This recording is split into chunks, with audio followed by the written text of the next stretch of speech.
Assalamualaikum warahmatullahi wabarakatuh. Alhamdulillahirabbil alamin wassalatu wassalamu ala asyrafil anbiya'i wal mursalin wa ala alihi washabbihi ajma'in. Alhamdulillah, berjumpa lagi kita pada pagi ni. Alhamdulillah. Pagi ni pagi Jumaat 30 hari bulan Oktober tahun 2020 bersamaan dengan 13 hari bulan Rabiul Awal tahun 1442. Baru semalam, baru kemarin kita baru saja merayakan Maulidun Nabi sallallahu alaihi wasallam di masya-Allah di Bandar Seri Begawan. Sambutannya sangat meriah dengan acara-acaranya yang diadakan di dataran Masjid SWAS. Masjid ini Masjid Sultan Omar Ali Saifuddin di Bandar Seri Begawan. Alhamdulillah kita dapat bersama-sama lagi. Pada pagi ini kita akan menyambung sesi kita, iaitu sesi tafsir secara ringkas daripada setiap muka surat Al-Quran. So, satu hari satu muka surat. InsyaAllah moga-moga kita akan dapat menamatkan Al-Quran dengan setiap muka surat yang kita baca pada setiap hari. InsyaAllah moga-moga usaha kita ini, apa yang kita buat ini akan mendapat ganjaran daripada Allah Subhanahu Wa Taala. Yang penting ialah keikhlasan kita. Keikhlasan, dan juga insya-Allah Allah Taala akan berikan kepada kita sekadar mana keikhlasan tersebut. Allahumma anfa'na bima 'allamtana, Allahumma 'allimna ma yanfa'una ya arhamar rahimin, ya Allah yang maha penyayang, maha mengasihani. Hari ini insya-Allah kita akan bersama-sama di muka surat 476 476. Jadi muka surat ini adalah muka surat yang terakhir untuk surah ini. Waalaikumsalam warahmatullahi wabarakatuh. Ada orang beri salam, saya jawab insya-Allah. Jadi muka surat ini adalah muka surat yang terakhir daripada surah Ghafir. Selepas daripada ini kita akan masuk pula kepada surah Fussilat. Fussilat. Jadi insya-Allah hari ini adalah hari yang terakhir pada surah Ghafir. Jadi saya cuba ulangkan sedikit apakah yang disebutkan oleh ulama-ulama yang menjadi tema kepada surah ini. Tema surah ini adalah tema ad-da'wah wa tafwid ila Allah Subhanahu wa taala fi dakwah, iaitu dakwah, mengajak orang kepada Allah Subhanahu wa taala, mengajak manusia kepada Islam, dan kemudiannya menyerahkan hasilnya kepada Allah Subhanahu wa taala yang menentukan sama ada baik, bukan sama ada baik, semuanya baik insya-Allah, tapi sama ada diterima atau tidak diterima itu adalah terserah kepada Allah Subhanahu wa taala. Insya-Allah pada hari ini kita akan baca muka surat 70 ayat 78 sehingga ayat 85. Ayat 85 tu ialah ayat yang terakhir daripada surah Ghafir. Insya-Allah. A'udzubillahi minasyaitonirrajim. Bismillahirrahmanirrahim. Walaqad arsalna rusulan min qablik minhum man qasasna 'alaik wa minhum man lam naqsus 'alaik wa ma kana li rasulin an ya'tiya bi ayah illa bi iznillah fa iza jaa amrullah qudiya bil haqqi wa khasira hunalikal mubtilun. Sadaqallahul azim. Ayat ini ialah menceritakan tentang yang akan kita baca keseluruhannya, tetapi ayat ini ialah menceritakan tentang apakah ketetapan-ketetapan, apakah prinsip-prinsip yang telah Allah Ta'ala tetapkan sebelum daripada ini, dan juga beberapa akidah yang menjadi pegangan kepada kita semua. Bila Allah Subhanahu Wa Taala menceritakan di dalam Al-Quran terhadap satu-satu perkara, maka ianya adalah menjadi akidah kita, menjadi pegangan kita.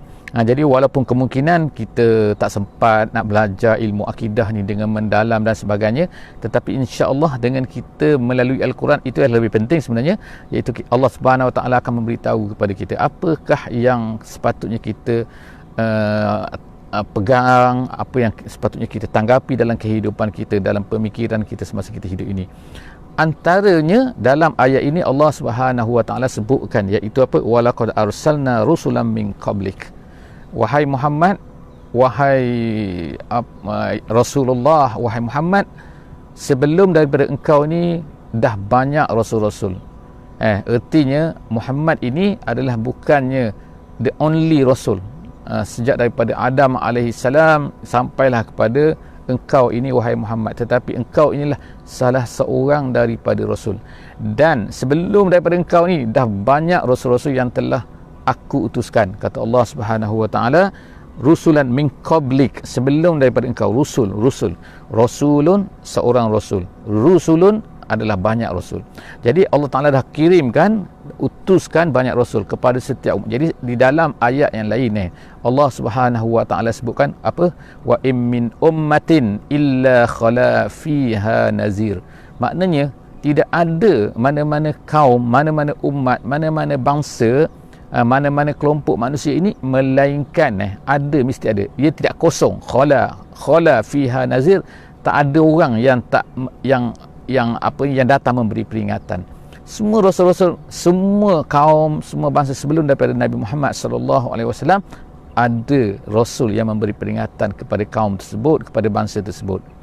Tetapi Nabi kita, Nabi Muhammad sallallahu alaihi wasallam adalah penyudah, adalah penyudah khatim.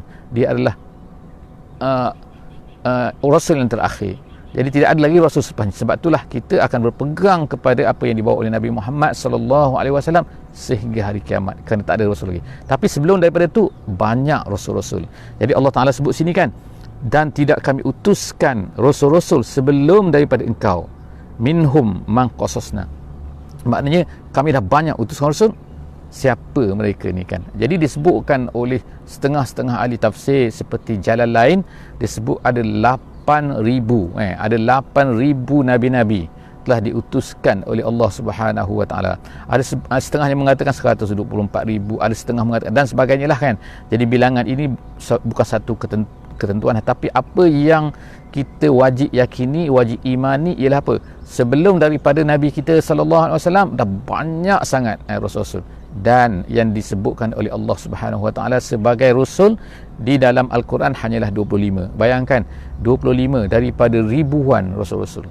Jadi yang disebutkan oleh tafsir Jalalain, dia kata ada 8,000 rasul, 4,000 daripada 8,000 tu diutuskan kepada Bani Israel. Jadi nak ceritanya Bani Israel ni memang mendapat satu kehebatan lah, mendapat satu kelebihan. Kenapa? Kerana dia dapat ramai rasul, tetapi apa yang jadi pada dia? Tengok kan, separuh daripada rasul diutuskan kepada dia, tapi kedegilan dia kan. Jadi Allah Subhanahu Wa Taala nak jadikan pengajaran lah untuk kita yang hidup pada hari ini, iaitu apa kan? Jangan jadi seperti Bani Israel yang diutuskan ramai rasul tapi tak jadi apa. Jadi Allah Subhanahu Wa Taala berikan baki lagi, dikatakan oleh tafsir Jalalain 4,000 lagi tu diberikan kepada orang lain selain daripada Bani Israel. Kalau kita bahagikan atas dunia ni di antara Bani Israel dengan bukan Bani Israel, sebenarnya sampai sekarang ni Bani Israel hanyalah sedikit dan Allah Ta'ala telah beri kelebihan kepada mereka dengan rasul yang banyak, memberi pengiktirafan kepada mereka, memberi mereka ni satu amanah untuk berdakwah kan, mengajak orang lain, mengepalai orang lain, membawa manusia ni kepada Islam. Tapi tengoklah apa yang terjadi kan. Akhirnya mereka ni sombong, mereka ni bongkak, mereka ni bila jumpa Nabi Muhammad sallallahu alaihi wasallam di Madinah, apa yang mereka buat kan? Bila ditanya oleh orang kafir, orang musyrik kan, mana lebih baik, Muhammad ke ataupun kita orang tu maksud orang kafir itulah orang Quraisy itu kan. Mereka jawab apa yang dijawab oleh ahli kitab ni, ahli kitab iaitu orang Yahudi ni yang berada di Madinah. Mereka kata orang musyrik lebih baik. Boleh dia kata orang musyrik lebih baik, orang kafir itu lebih baik daripada Muhammad, sedangkan Muhammad menyeru kepada Allah Subhanahu Wa Taala hanya semata-mata kerana Muhammad tu bukan daripada golongan mereka. Mereka nak rasul ni mesti datang daripada golongan mereka. Itu kebongkakan mereka. Sebab itulah Allah Subhanahu Wa Taala tutup. Dah tak boleh dah. Sekarang ni beralih kepada anak Nabi Ismail alaihi salam. Anak-anak Nabi Ishaq ni iaitu Bani Israel dah tak boleh. Jadi Nabi Ibrahim ada 2 orang anak. Yang pertama ialah orang-orang daripada keturunan Nabi Ismail AS, dan yang satu lagi ialah keturunan daripada Nabi Ishaq AS. Yang Nabi Ishaq ni keturunannya diberi nama sebagai Bani Israel. Keturunan daripada Nabi Ismail ni lahirlah keturunan Arab dan sebagainya. Jadi Allah Subhanahu Wa Taala telah berikan kelebihan kepada kita, masya-Allah. Dan Islam ini bukan untuk orang Arab saja, bukan untuk orang Melayu saja, bukan untuk orang Inggeris saja, bukan Cina saja, bukan orang Afrika saja, tapi adalah untuk sesiapa saja yang tunduk kepada Allah, maka dia adalah menjadi sebagai Muslim. Betapa mudahnya Islam, tak sebagaimana Yahudi, tak sebagaimana agama Yahudi ni hanya Bani Israel saja yang mempunyai DNA darah mereka saja yang boleh menjadi Yahudi. Tengokkan bagaimana sempitnya ajaran yang dibuat oleh orang-orang, yang diubah oleh orang-orang Yahudi ini. Jadi Allah Subhanahu Wa Taala seterusnya menyebutkan di sini ada rasul-rasul ni yang diceritakan oleh Allah, iaitu diceritakan dalam Al-Quran dan diceritakan oleh Nabi sallallahu alaihi wasallam. Tetapi ramai yang tidak diceritakan. Kemudian apa Allah Subhanahu Wa Taala sebut selepas daripada itu, iaitu apa? Wa ma kana li rasulin an ya'tiya bi ayah illa bi iznillah. Rasul-rasul ni kemudian seterusnya ialah yang kita diajar, kita diberitahu oleh Allah di sini apa? Iaitu rasul-rasul ni tak mungkin akan membawa sesuatu tanda, satu mukjizat melainkan dengan izin daripada Allah Subhanahu Wa Taala saja. Maknanya kalau Allah Taala tak izinkan, dia tak boleh buat, tak boleh bawa. Tak boleh rasul-rasul ni datang tiba-tiba dia mendakwa, dia kata aku boleh ini, aku boleh ini. Tak. Rasul-rasul ni tak boleh kecuali apa yang diizinkan oleh Allah Subhanahu Wa Taala. Habis tu kenapa Allah Subhanahu Wa Taala tak memberi kepada rasul-rasul ni setengah-setengah tu, supaya apa? Supaya umat itu, umat yang berdepan dengan rasul-rasul itu akan menerima. Jadi Allah sebut sini, fa iza jaa amrullah qudiya bil haqqi wa khasira hunalikal mubtilun Allahu allazi ja'ala lakumul an'am litarkabu. Seterusnya. Jadi kenapa Allah Subhanahu Wa Taala tak memberikan apa ni, tanda-tanda, mukjizat-mukjizat sebagaimana yang diminta? Orang-orang ni, musuh-musuh ni ataupun orang-orang kufur, orang-orang kafir yang berada di hadapan rasul-rasul ni sejak daripada dulu lagi, mereka ni minta macam-macam. Kepada Nabi Muhammad sallallahu alaihi wasallam juga meminta. Mereka minta apa? Supaya air ni terpancuk keluar daripada perut bumi, supaya mereka ni yang mudah, kerana tanah kita ni kering kontang, maka ada air, mudahlah untuk kita, bukanlah menggunakan telaga Zam-Zam sahaja kan. Jadi itu permintaan-permintaan yang diminta oleh orang kafir dan sebagainya tu kepada Nabi-Nabi ni bukan hanya berlaku kepada Nabi Muhammad, tetapi berlaku sebelum daripada tu juga, iaitu mereka meminta macam-macam. Tapi apabila mereka ni meminta tanda, adakah mereka ini akan beriman?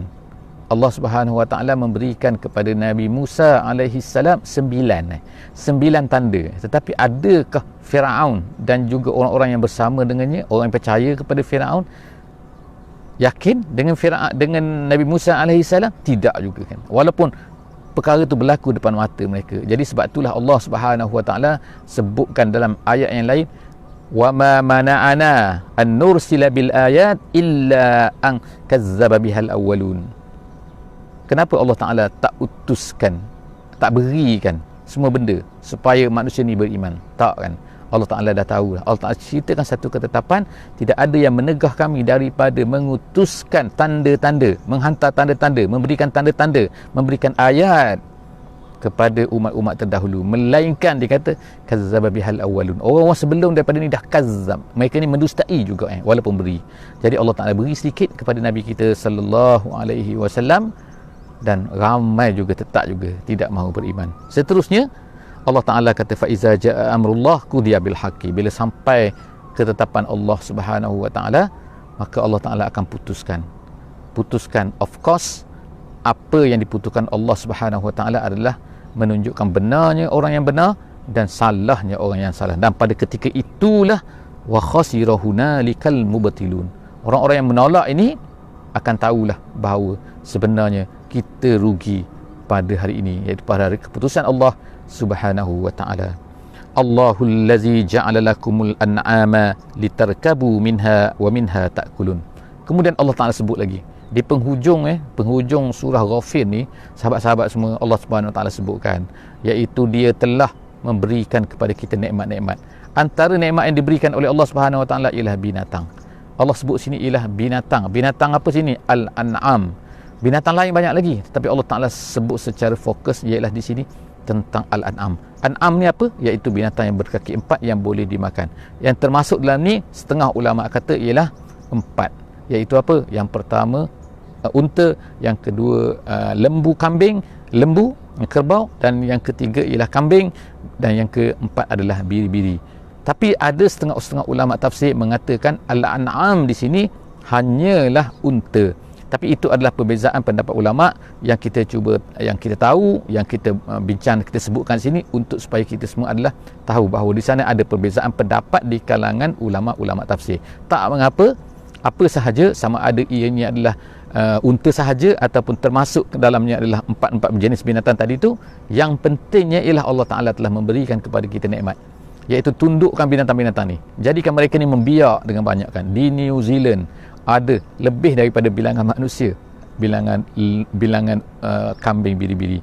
Di Australia sangat banyak kan, dengan tanahnya yang luas, ada penentangan lembu, ada penentangan kambing dan sebagainya. Jadi nampak tak kan, Allah Ta'ala mudahkan kan untuk manusia. Banyak lagi sebenarnya tempat, banyak lagi sebenarnya usaha yang boleh dibuat oleh manusia untuk mendapat manfaat daripada tu. Jadi Allah Ta'ala sebutkan apa dia manfaat yang boleh kamu dapat daripada binatang-binatang ni.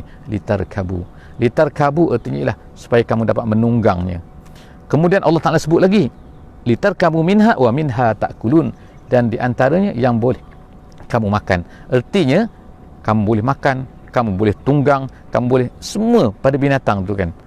Walaupun pada hari ini kita adalah kan gantian kepada unta, kita ada motosikal contohnya, kita ada kereta, kita ada lori dan sebagainya, juga sama kita boleh tunggang, tapi kita tak boleh makan kita tak boleh makan lori, tak boleh makan motosikal tapi binatang ni yang Allah Ta'ala beri kelebihan kepada manusia ni ialah boleh dimakan. Kalau kita tak nak makan tak apa, kita tak nak kenderaan tak apa, tapi manusia tetap juga menggunakan binatang-binatang ini untuk berkenderaan tak kira lah kan, kadang-kadang kan kuda, kadang-kadang apa lagi yang semua benda kan yang boleh ditunggang, mereka akan tunggang. Ostrich pun kadang-kadang mereka tunggang. Burung apa ni, burung kasuari tu burung apa ni, burung unta.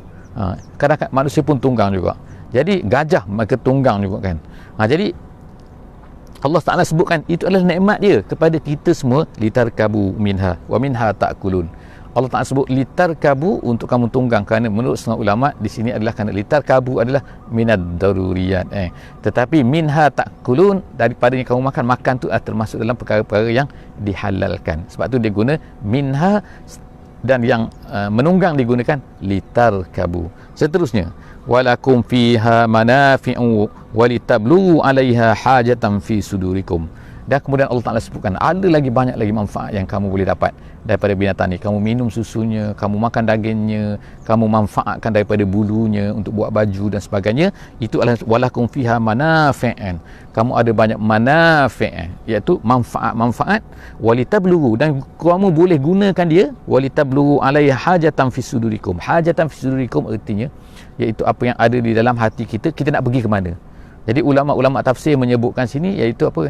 Iaitu semua ni adalah untuk menunjukkan bahawa kita rasa nak pergi ke mana, kita boleh gunakan binatang tu.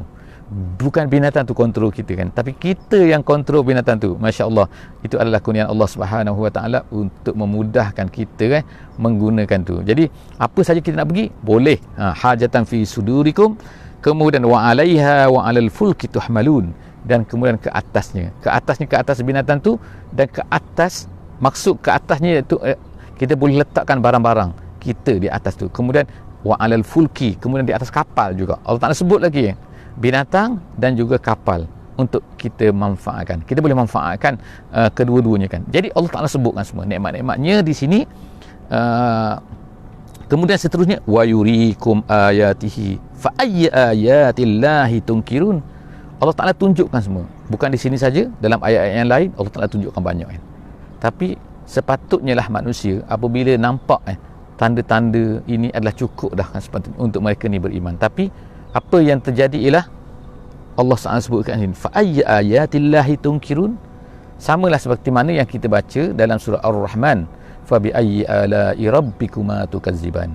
Jadi dalam hadis disebutkan bahawa Nabi SAW ketika membacakan ayat ini, iaitu fa bi ayyi ala'i rabbikuma tukazziban, bila Nabi baca ayat ni kepada jin, mereka akan mengatakan masya-Allah, tidak ada lagi, tidak ada. Sebab ayat tu pertanyaan pertanyaan. Fa bi ayyi ala'i rabbikuma tukazziban, mana lagi ayat-ayat Allah Tuhan kamu berdua ni artinya ialah jin dan juga manusia yang kamu nak dustakan. Jadi jin akan menjawab. Jadi kita pun sepatutnya lah juga akan menjawabkan, walaupun dalam hati kan, insya-Allah kan. Tapi oleh kerana kita tak faham, itu masalah kita kan. Tapi insya-Allah selepas ni kita dah faham kan, fa bi ayyi ala'i rabbikuma tukazziban, kamu nak dustai yang mana lagi? Nak dustai yang mana lagi? Allah Ta'ala sebut dustai yang mana lagi? Kita akan jawab tak ada lagi, tak ada. Kita tak akan berdusta, kita tak akan menolak, kita tak akan mengatakan bahawa itu adalah ni. Kita akui itu adalah nikmat Allah Subhanahu Wa Ta'ala. Kemudian Allah Ta'ala sebut selepas tu, afalam yasiru fil ardi. kenapa kamu afalam yasiru, tidak berjalankah kamu fil ardi, di atas muka bumi ini. Kita berjalan, bukan kita tinggal di rumah saja kan, tak, kita berjalan jauh, berjalan dekat. Walaupun sekarang ni musim Covid, kita tak banyak berjalan ke luar negara, tapi pada keadaan biasa kita akan berjalan, ataupun kita tak berjalan jauh, kita berjalan dekat. Afalam yasiru, Allah Ta'ala katakan, tidakkah kamu berjalan, kenapa kamu tidak berjalan fil ardi, di atas muka bumi ini, fayanzuru, dan maka hendaklah kamu tengok. Fayanzuru dengan fa datangnya, jadi dia kata fayanzuru. Dalam setengah-setengah ayat yang lain, dia tak katakan fayanzuru, tetapi dia katakan summanzuru. Jadi ada ayat yang katakan summanzuru, ada yang kata fayanzuru. Apa perbezaan di antara fayanzuru dan summanzuru? Ulama-ulama tafsir cantik di sini ialah dia mengatakan bahawa fa ni adalah untuk tartib wa ta'qib. Tartib wa ta'qib, artinya ialah selepas kamu berjalan tu, hendaklah kamu berjalan itu adalah untuk melihat kebesaran Allah Subhanahu wa taala. Mana fayanzuru.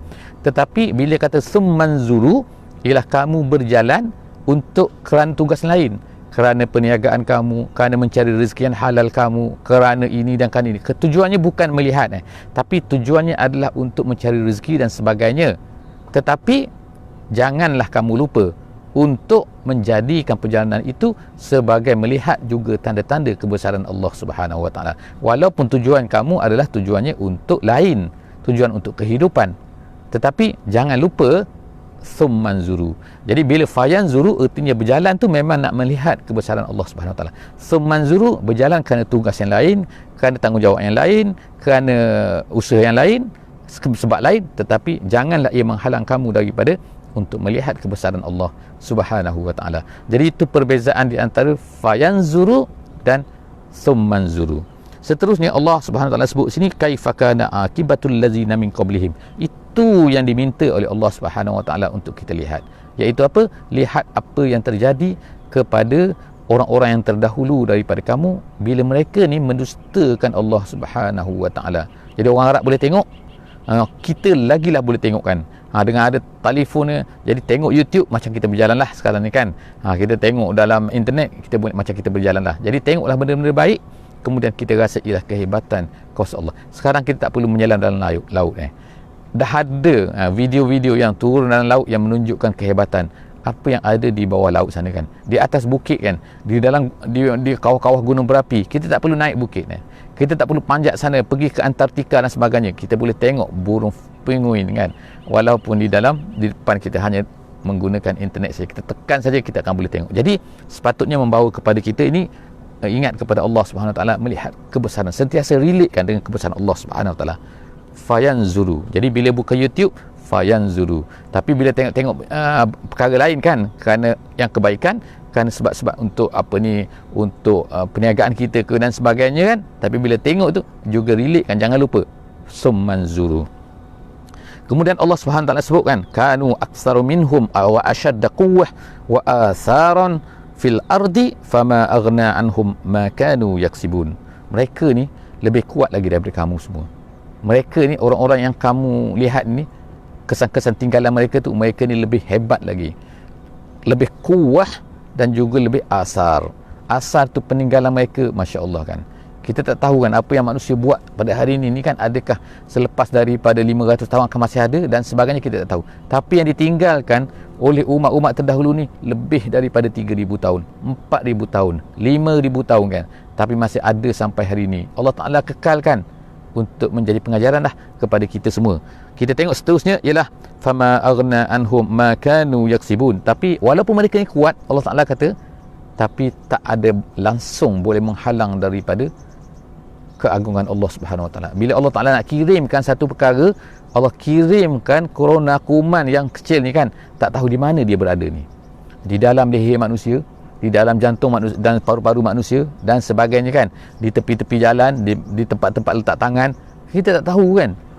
Sekarang ni di semua tempat ada, di sana ada, di sana ada. Kita tengok kan, di mana negeri yang tak ada kan, semua ada, cuma kurang atau banyak kan.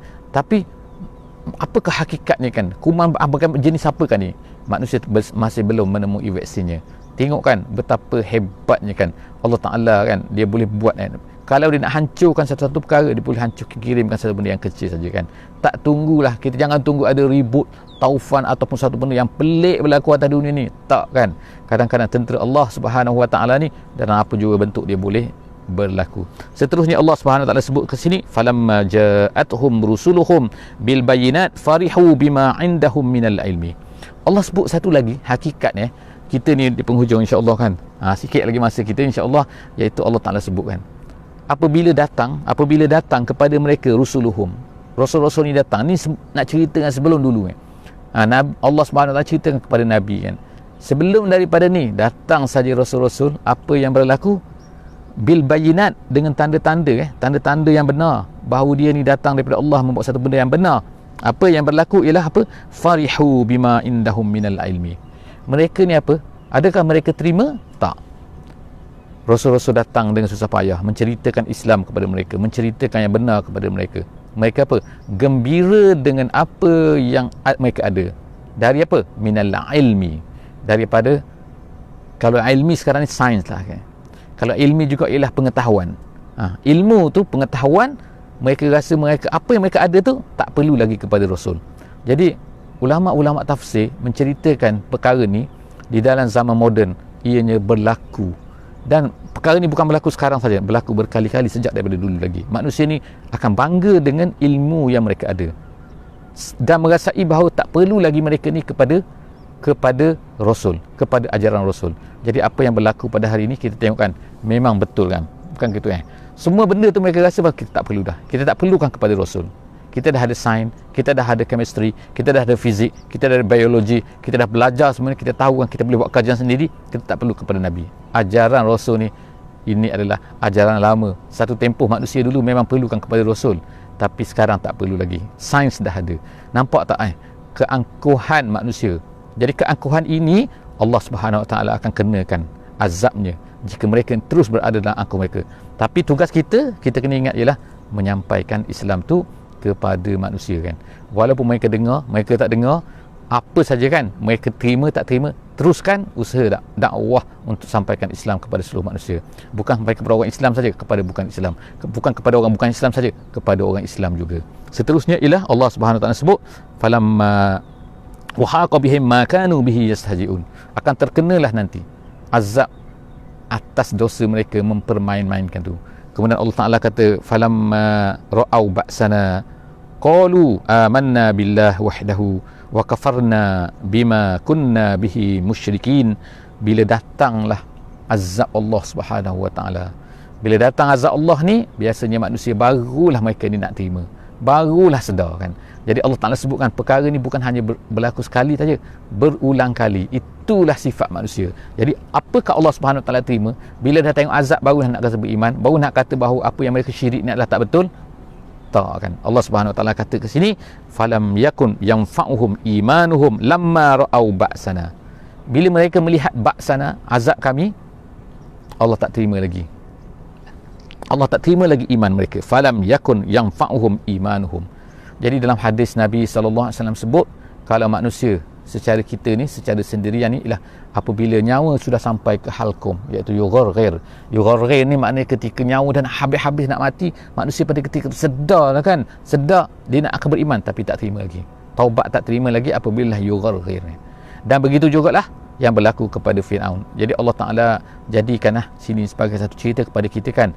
Allah Subhanahu Wa Ta'ala berkata kepada Fir'aun, ketika menceritakan kepada Fir'aun, Allah Ta'ala berkata, Allah Ta'ala ceritakan kepada kita semua, bila Fir'aun ini dia dah kena dah ditelan, dia pernah masuk dalam laut tu kan, akhirnya pada ketika itulah dia beriman kepada Tuhan Musa, dia katakan. Tapi apa kata Allah Subhanahu Wa Ta'ala? Al-ana wa qad asaita. Sekarang wa qad asaita min qad asaita. Dulu kamu ni tak beriman. Jadi wa kunta minal mufsidin. Kamu dulu adalah mufsid. Jadi bila dah kena macam ni barulah kamu nak beriman. Jadi Allah Ta'ala kata no. Al-an tidak. Sekarang tidak kan. Jadi begitulah dengan ayat ni, falam yakum yanfa'uhum imanuhum lamma ra'au ba'sana. Bila mereka dah lihat azab kami, hukuman daripada kami, barulah nak beriman. La yang. Jadi Allah Ta'ala kata sunnatullah, allati qad khalat min ibadihi, itu adalah satu sunnah Allah. Apa dia yang dikatakan sunnah Allah di sini? Jadi yang dikatakan sebagai sunnah Allah di sini adalah iaitu sunnah Allah di sini ialah ketetapan Allah Subhanahu wa taala, iaitu Allah Subhanahu wa taala tidak akan menerima taubat sampai bila-bila pun jika sekiranya orang tu dah sampai kepada melihat azab Allah Subhanahu wa taala. Bila dah sampai nyawa ke halqum, jangan harap lagi nak berdoa sekarang, nak bertaubat sekarang. insya-Allah kita kembali kepada Allah Subhanahu wa taala semasa kita sihat, semasa kita segar, semasa ada waktu, semasa kita ada kaya, semasa kita ada kemampuan, maka insya-Allah marilah kita kembali kepada Allah Subhanahu wa taala. Kita tak nak yang disebutkan dalam hujung surah ini, Allah Taala sebut apa? Wa khasira hunalikal kafirun, pada ketika itu khasir, khasir rugi, rugilah di sana orang-orang yang kafir. Jadi setakat itu sajalah, insya-Allah kita akan jumpa lagi insya-Allah di esok hari, insya-Allah di hari Sabtu 31 hari bulan, penghujung bulan Oktober. insya-Allah esok kita jumpa lagi dalam surah yang baru, iaitu surah Fussilat, insya-Allah. Aqul qauli hadza wa astaghfirullahal azim li wa lakum wa billahi taufiq wal hidayah. Wassalamualaikum warahmatullahi wabarakatuh. Subhanakallahumma wa bihamdik, nashhadu an la ilaha illa anta, nastaghfiruka wa natubu ilaik. Bismillahirrahmanirrahim. Wal 'asri innal insana lafi khusr illa allazina amanu wa 'amilus solihat wa tawasaw bil haqqi wa tawasaw bis sabr.